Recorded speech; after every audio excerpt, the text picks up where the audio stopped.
หัวใจประชาชนใช่ไหม ใช่นี่ต้อง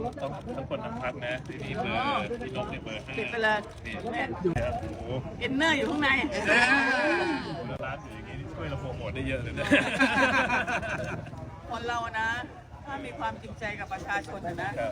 เมื่อไหร่คุณก็ต้องแลนด์สไลด์ ใช่ เพราะฉะนั้นเนี่ยไม่ต้องกลัวหรอกว่า วันนี้เพื่อไทยจะไม่ได้คะแนนก็ไม่ตกคะแนนมันมุดติมอยู่เยอะใครจะรู้บ้างจริงไหมคนเราอย่างเราเนี่ยรู้แล้วโอ้อะไม่ต้องสนใจของจริงอยู่ที่ไหนใจใช่ไหม